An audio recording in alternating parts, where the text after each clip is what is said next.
अंदर से पीड़ा देता है ये चीज़, बुरा अच्छा लगता नहीं, होगा। बहुत बुरा लगता है, ये नहीं अच्छा लगता है। अच्छा, बीते 5 सालों में अपने नगर विधानसभा में क्या-क्या काम हुआ है?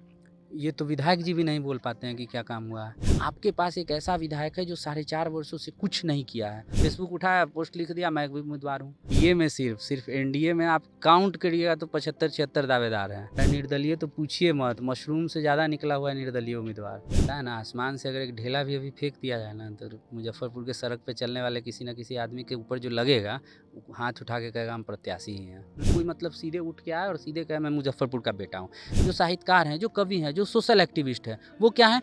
सब विधायक के उम्मीदवार हैं। यहाँ के लोगों को अपने आप में ये चीज़ समझना होगा कि आपके लिए कोई बाहर युगांडा से, सोमालिया से कोई नहीं आएगा सवाल उठाने। आपको अपने लिए बोलना है, अपने परिजनों के लिए बोलना है। मैं कह रहा हूँ, आप अगर सामने उनके माइक लेके जाएँ, पूछें कि आपने क्या किया, वो नहीं बता पाएँगे।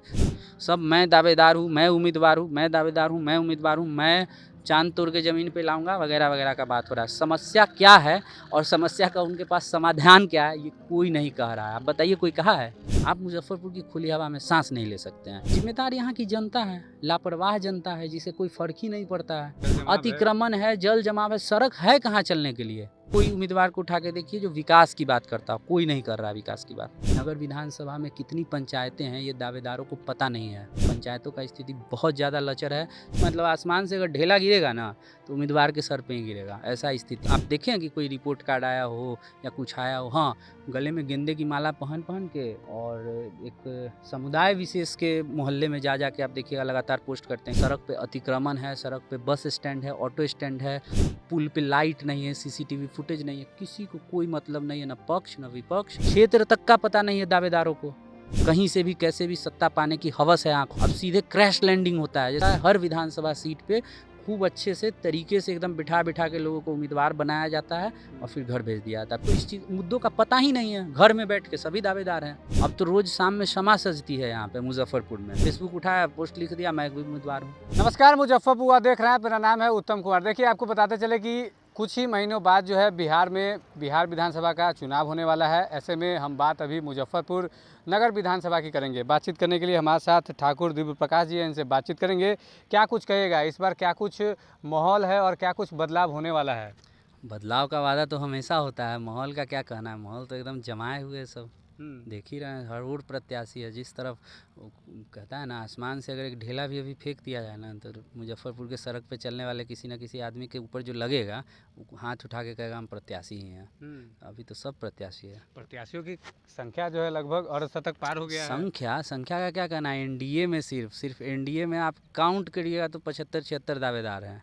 कांग्रेस में इतने दावेदार हैं। निर्दलीय तो पूछिए मत, मशरूम से ज़्यादा निकला हुआ है निर्दलीय उम्मीदवार। कह तो दिए कि छत मतलब आसमान से अगर ढेला गिरेगा ना, तो उम्मीदवार के सर पे ही गिरेगा, ऐसा स्थिति है। लेकिन उसी वक्त आप देखिएगा कि मुद्दे को लेकर किसी को कहने के लिए तो सब चुप हो जाएंगे, किसी को आवाज़ नहीं निकलता है। तो मुजफ्फरपुर का आवाज़ कौन उठाएगा? मुजफ्फरपुर का आवाज़ अब युवाओं को उठाना होगा, यहाँ के सजग नागरिकों को उठाना होगा, जिनको कुछ लेना देना है समाज से, क्षेत्र से, अपने लिए कुछ करना है, अपने परिवार के लिए, अपने भविष्य का ख्याल करना है, वो उठाएंगे आवाज़। अच्छा, बीते 5 सालों में अपने नगर विधानसभा में क्या क्या काम हुआ है? ये तो विधायक जी भी नहीं बोल पाते हैं कि क्या काम हुआ है। एक बार मैंने देखा है कुछ बैठक था नगर भवन के बाहर, एक पत्रकार ने पूछा कि काम क्या क्या हुआ है, तो बताया कि हम यहाँ ये मूर्ति बनवाएं, 2005 में ये मूर्ति लगवाएं, वो लगवाएं, ऐसा बोल के रह गए थे, कुछ बोल नहीं पाते हैं। हाँ, कहाँ कुछ काम के कोई आप देखें कि कोई रिपोर्ट कार्ड आया हो या कुछ आया हो, हाँ, गले में गेंदे की माला पहन के और एक समुदाय विशेष के मोहल्ले में जा के आप देखिएगा लगातार पोस्ट करते हैं कि हाँ वहाँ पे सड़क दिया, इनके सड़क दिया, उनको सड़क का शिलान्यास नहीं किया, उद्घाटन नहीं किया, उसका कार्य मतलब शुरू होने के पहले का वो जो बोर्ड लगता है वो लगा के बस आते हैं। स्मार्ट सिटी का जो काम हुआ है वो भी काफ़ी लचर व्यवस्था में है, कोई काम तो ढंग का नहीं है। वही चीज़ तो कह रहे हैं, किसी चीज़ में आप कहिए ना कि हाँ कुछ हुआ हो मुजफ्फरपुर में बीते 5 वर्षों में, कुछ भी नहीं। सामान्य बेसिक सुविधाएं आप छोड़िए ना, नगर विधानसभा का अगर हम बात कर रहे हैं, नगर विधानसभा में कितनी पंचायतें हैं ये दावेदारों को पता नहीं है। नगर विधानसभा में आप अगर इस जगह पे आए हैं तो आप भगवानपुर होके आए होंगे, भगवानपुर पंचायत पता ही पंचायत। मुजफ्फरपुर में चलिए, नगर निगम में तो दिखावे के लिए मच्छर मारने का दवा का फंड है, बैठक है, घोटाला है, जो कुछ भी है, मतलब एक फ़ंड होता है।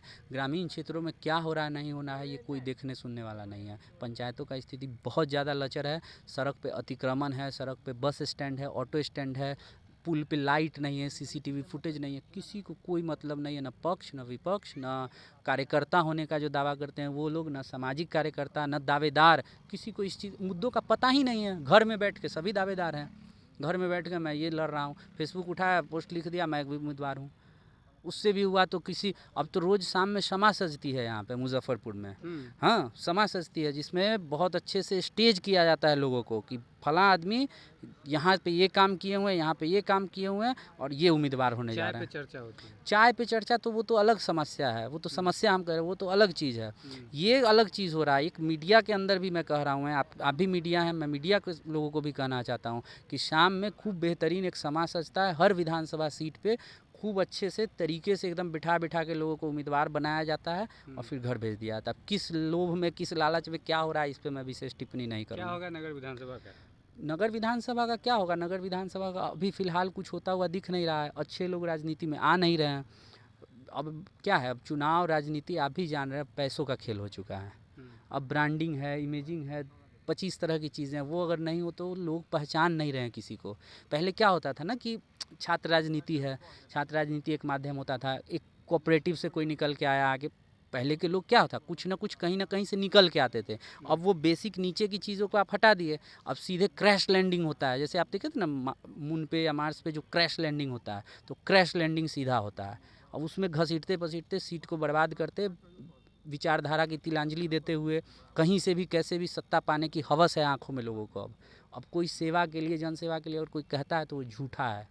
किसी के पास विजन ही नहीं है, किसी के पास ये सोच ही नहीं है, समस्या का पता ही नहीं है, क्षेत्र तक का पता नहीं है दावेदारों को, तो वो क्या बात करेंगे। अच्छा, जो एक बात ये भी बताइएगा, जैसे जब जब चुनाव आता है, जो बाहरी कैंडिडेट होते हैं वो जिस विधानसभा से चुनाव लड़ना चाहते हैं उस विधानसभा का या लोकसभा का वो जो है बेटा बन जाते हैं, भाई बन जाते हैं। इससे पहले वो कहाँ रहते हैं? ये अति हास्यास्पद बात है, मतलब ये क्या कहें, बहुत ही हल्की बात हो जाती है जब कोई मतलब सीधे उठ के आए और सीधे कहे मैं मुजफ्फरपुर का बेटा हूँ। भाई आप अपने पिता के पुत्र बने रहिए। मुजफ्फरपुर को कोई बेटा भाई की ज़रूरत नहीं, मुजफ्फरपुर को ज़रूरत है सिर्फ काम करने वाले लोगों की। तो काम करने वाले लोग कौन करेंगे जब आपको समस्या का पता ही नहीं है, क्षेत्र का आपको समझ ही नहीं है, परिसीमन कहाँ तक है मुजफ्फरपुर नगर विधानसभा का ये पता ही नहीं है, तो आप क्या बेटा बनिएगा, क्या भाई बनिएगा, क्या भतीजा बनिएगा। आप कहेंगे कि बाहरी उम्मीदवार क्यों? देखिए, बाहरी उम्मीदवार होने से क्या होता है कि आप यहाँ की चीज़ों को देखे नहीं, आप यहाँ की चीज़ों को जाने नहीं, ठीक है। और क्या होता है कि आप जब समस्या जानिएगा ही नहीं, आप अगर देखिए ना, कोई डॉक्टर हैं अगर, तो डॉक्टर को क्या होता है, आप डायग्नोस करने से पहले, बीमारी का इलाज करने से पहले उसको डायग्नोस करते हैं ना कि हाँ पेट में दर्द है तो कहाँ क्या है, दांत में दर्द है तो कहाँ पे क्या है। तो वो जाने बिना आप सीधे इंजेक्शन लगाने का दावा कर रहे हैं और सीधे कह रहे हैं मैं ये दवाई लाया हूँ, ये दवाई दूंगा और मुजफ्फरपुर का कल्याण हो जाएगा, तो हास्यास्पद ही है। अच्छा, मुजफ्फरपुर जो इस बदहाली के दंश में जो जी रहा है, इसका जिम्मेदार कौन है? जिम्मेदार यहाँ की जनता है, लापरवाह जनता है जिसे कोई फ़र्क ही नहीं पड़ता है, और जो सवाल उठाते हैं वो उनके लिए मजाकिया लगते हैं। मतलब आप देखिए ना, किसी शहर में चले, किसी दूसरे राज्य में, किसी दूसरे जगह चले जाइए, एक सिविल सोसाइटी ग्रुप होता है, मतलब गैर राजनीतिक ग्रुप होता है, जो कि मतलब संगोष्ठी करता है, जो चर्चा करता है, परिचर्चा करता है, उन चीज़ों पे बातें होती हैं समस्या पे, और उनकी बातों को जब वो सत्ता के सामने इस चीज़ को उठाते हैं तो उनकी बातों में वजन होता है। अपने मुजफ्फरपुर में क्या देखिए, जो साहित्यकार हैं, जो कवि हैं, मैं खुलेआम कहता हूँ, जो साहित्यकार हैं, जो कवि हैं, जो सोशल एक्टिविस्ट हैं, वो क्या हैं, सब विधायक के उम्मीदवार हैं। सबको सत्ता चाहिए, कोई बिना सत्ता के किसी चीज़ के लिए बात करने के लिए तैयार नहीं है। मतलब सब विधायक बने। हाँ, सबको कुछ ना कुछ पद चाहिए, सबको कोई ना कोई उम्मीदवार बनना है, सबको दावेदार बनना है, और सभी राजनीतिक हैं। यहाँ क्या है, मुजफ्फरपुर में कोई मतलब कहे तो कि एक सिविल सोसाइटी ग्रुप हो जहाँ पे इन चीज़ों पे चर्चा हो, इन चीज़ों पे और उस ग्रुप की बातों को लोग गंभीरता से सुने, सत्ता सुने, अधिकारी सुने, और नहीं सुनने पे जब वो विरोध करे, जब वो मार्च करे, जब वो कोई प्रोटेस्ट करे तो वो गंभीरता लगे। यहाँ तो सब मजाक में चल रहा है, सब कुछ मजाक में चल, तो किसी को क्या जिम्मेदार ठहराएं, यहाँ के लोग जिम्मेदार हैं। यहाँ तो हर चीज़ से लड़ना पड़ता है। बिल्कुल, पानी के लिए लड़िए, बिजली के लिए लड़िए, ट्रैफिक के लिए लड़िए। सामान्य मूलभूत सुविधा में अगर सड़क पे चलना या खुले में सांस लेना, अगर एक सामान्य बेसिक मूलभूत सुविधा, छोड़ दीजिए स्मार्ट सिटी, छोड़ दीजिए एयरपोर्ट, छोड़ दीजिए कुछ भी, छोड़ दीजिए, सब चीज़ को साइड कर दीजिए, मनुष्य के लिए, इंसान के लिए सबसे ज़्यादा ज़रूरी क्या है, सांस। आप मुजफ्फरपुर की खुली हवा में सांस नहीं ले सकते हैं। आप बताइए, आपके घर के बुजुर्ग या बच्चे मुजफ्फरपुर में किसी भी कोने से उठा लीजिए, नगर विधानसभा के किसी कोने से उठा लीजिए, 1 किलोमीटर पैदल कहीं चल सकते हैं? कहीं नहीं चल सकते। आप बताइए, आप भी मुजफ्फरपुर में रहते हैं, कहीं चलना संभव है मुजफ्फरपुर में? मास्क लगा के चलना पड़ता है। मास्क नहीं, पैदल चलने की बात कर रहा हूँ। पैदल नहीं चल सकते हैं आप मुजफ्फरपुर में हाँ, कहीं पे अतिक्रमण भी। है, जल जमाव है। अतिक्रमण है, जल जमाव है, सड़क है कहाँ चलने के लिए? साइड में पैदल चलने के लिए सड़क कहीं मुजफ्फरपुर में देखे हैं? एक है, एक गौशाला रोड थोड़ा चौड़ा है, उसके अलावा आप छोड़ दीजिए मुजफ्फरपुर में कोई सड़क है जिस पे आप पैदल चल सकते हैं? नहीं चल सकते। कोई पार्क नहीं है मुजफ्फरपुर में, पार्क कोई ऑडिटोरियम है कहाँ पे? अब यहाँ पे कलाकार हैं, कला का इतिहास रहा है, विरासत रहा है मुजफ्फरपुर, कहाँ? आज जो सरकार में बैठी हुई है पार्टी, वो जब अपनी बैठकें करती है तो एक कॉलेज है, सरकारी कॉलेज, उसमें एक बना हुआ है छोटा सा ऑडिटोरियम, उसमें जाके करना पड़ता होटल है। बुक करना पड़ता है। होटल बुक करते हैं वो लोग, करते हैं, करना पड़ रहा है सिर्फ इस वजह से क्योंकि उन्होंने कुछ नहीं किया मुजफ्फरपुर में।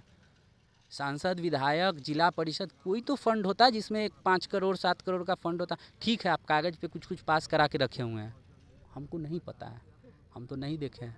जनता को काम से मतलब है। बिल्कुल जनता को काम से मतलब, हमें जो दिखेगा वो है, नहीं है वो तो कुछ भी नहीं है। इस बार बदलाव का उम्मीद है। देखिए, बदलाव क्या होता है, लोगों को एक तरह से राजनीतिक तौर पे सजगता दिखानी होगी और अच्छे लोगों का पहचान करते हुए, अच्छा एक उम्मीदवार देखते हुए। लेकिन वहाँ पे भी मैं यहाँ पे कॉन्ट्राडिक्ट करूँगा, जैसे लोकसभा चुनाव में आप देखिए, पार्टियाँ जो प्रमुख पार्टियाँ, उन पार्टियों को ये विचार करना होगा कि आप इस क्षेत्र को कैसे लोग दे रहे हैं। चुनाव कहीं ना कहीं, मानिए नहीं मानिए, आज के समय में दलगत राजनीति से अलग हट के कोई वैसा ही होता है इकलौता जो निर्दलीय भी जीतता है। निर्दलीय आज की राजनीति में जीतना बहुत मुश्किल है। तो उस सेंस में मैं कहूँगा कि पार्टी को अपने अच्छे बेहतर कैंडिडेट चुन के देना होगा, जो कि सही में मुजफ्फरपुर की बात करे, जो मुजफ्फरपुर को समझे, मुजफ्फरपुर की समस्याओं को समझे, मुजफ्फरपुर के क्षेत्र को समझे। समझ ही नहीं है।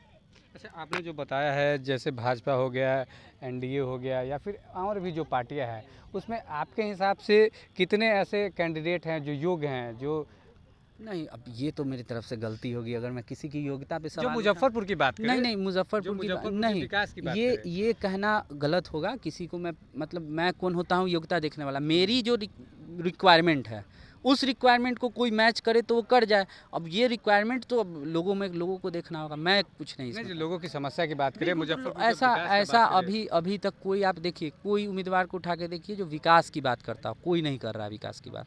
सब मैं दावेदार हूँ, मैं उम्मीदवार हूँ, मैं दावेदार हूँ, मैं उम्मीदवार हूँ, मैं चांद तोड़ के ज़मीन पे लाऊंगा, वगैरह वगैरह का बात हो रहा है। समस्या क्या है और समस्या का उनके पास समाधान क्या है, ये कोई नहीं कह रहा है। आप बताइए, कोई कहा है? तो मुजफ्फरपुर में जो समस्याएं हैं, क्या लगता है वो हो पाएगा समाधान उसका कभी? समाधान हो सकता है, इच्छा बल की ज़रूरत है, स्वच्छ मन से काम करने की ज़रूरत है, बिना किसी तरह के पूर्वाग्रह से मन, जनता के लिए काम करने की भावना जिसके अंदर आ जाएगी ना, अगर वो जीत जाता है तो वो हो जाएगा।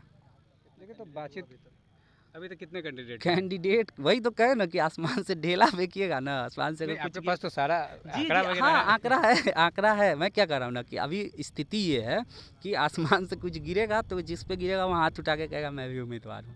ये स्थिति जाएगा हाथ से आप जो है मुजफ्फरपुर आर्क्स के थ्रू, जो है हैशटैग मुजफ्फरपुर आर्क्स के तहत, जो आप हर मुद्दे को लेकर, मुजफ्फरपुर के विकास को लेकर आप काफ़ी आवाज़ बिल्कुल उठाते हैं। बिल्कुल, वो चीज़ अब यहाँ के लोगों को अपने आप में ये चीज़ समझना होगा कि आपके लिए कोई बाहर युगांडा से, सोमालिया से कोई नहीं आएगा सवाल उठाने। आपको अपने लिए बोलना, अपने परिजनों के लिए बोलना। आपकी घर की माँ, अगर आपके घर के लोग अगर किसी सड़क पे नाली में गिर के दुर्घटनाग्रस्त हो रहे हैं, आवारा पशु जो सड़क पे घूम रहे हैं, आपको पता है नगर निगम के बजट में प्रावधान है, बजट सैंक्शन होता है कि आवारा पशुओं को रोकना है, आवारा पशुओं के रखने के लिए कितना का बजट है, मच्छर स्प्रे के लिए।